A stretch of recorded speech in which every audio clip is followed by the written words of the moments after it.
Hey guys, welcome back to my channel. In today's video, I'll be sharing 7 hacks cum tips for watercolors which you need to know ASAP, as if you didn't read the title. But anywho, I hope this video will be helpful, so watch till the end, and without further more delay, let's get into the video. Now for the first hack, this is the major problem that we all face, that no matter whichever kind of paper we use, the sheet tends to get wavy or warped. To fix this problem, we'll be using iron. Yes, you heard that right, we'll be using iron.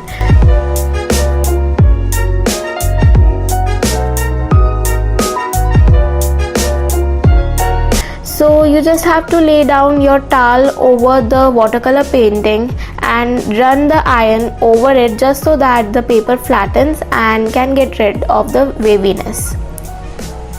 It might sound tedious, but it's great. It takes a little bit of time, but it's great. Also make sure to keep the heat minimum. And can you see the difference clearly in the before and after clips? Now moving on to the hack number 2. It happens a lot of times that I run out of paper tapes, and what comes to the rescue is sellotape. Yes, a sellotape. Sellotape works equally good for masking if we decrease its adhesivity by applying it on our hands or maybe our clothes so that it's just less adhesive, and then using it for masking purpose. And trust me, it wouldn't hamper the edges of your painting at all. So don't worry about that and try this hack out and let me know how did it go.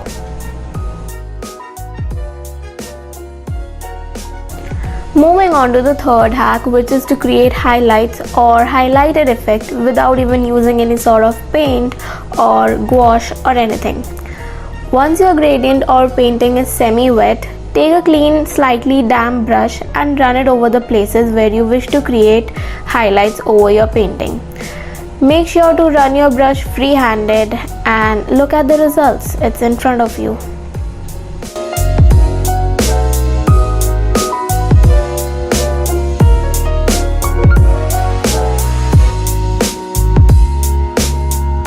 The next hack can be really helpful or useful if you find problem in maintaining clean, sharp and neat edges.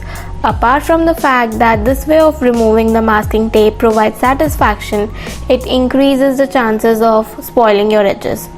So instead, the right way is to pull off the tape backwards and gently remove it. This will really help you maintain the borders of your painting.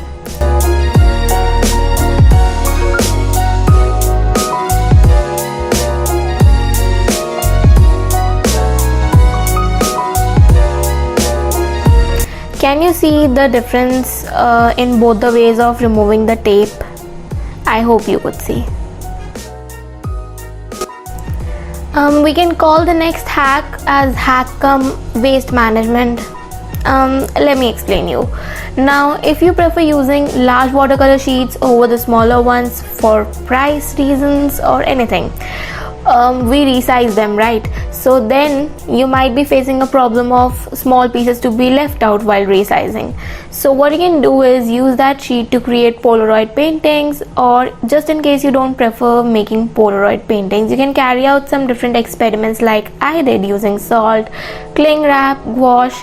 And if you want to know more of such effects, you can check out the I button, or the link is in the description box. You can check that out. This will help you know different effects and whether or not they work well for you. It will also help you know watercolor sheets from different brands, and you can make your own decision over the watercolor sheets.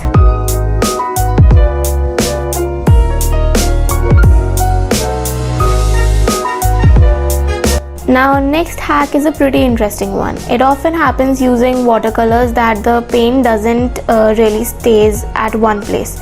So for this you can use, and also if you don't use porcelain palettes, then this will be the major problem you must be facing. So what you can do is use toothpaste instead.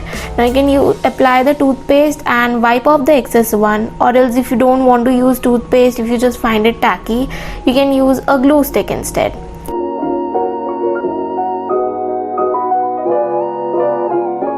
Now time for testing out the paints. If you see, toothpaste does give better results as compared to the glue stick, but both of them are way better than using nothing.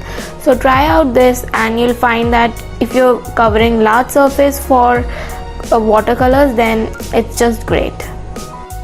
Last but not the least hack is to create highlights using white color pencils. Yes, you heard it right, white color pencils.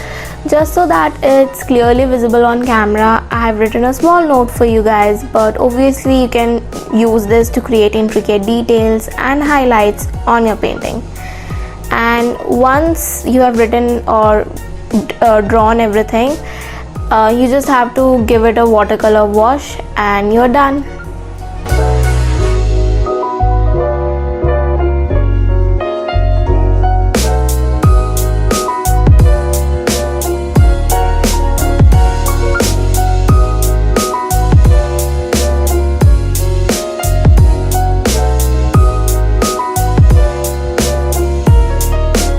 And yes, by this we come to end of this video. I hope you liked it, and if you did, then don't forget to like, share, comment and subscribe. I'll meet you on next Sunday. Till then, goodbye.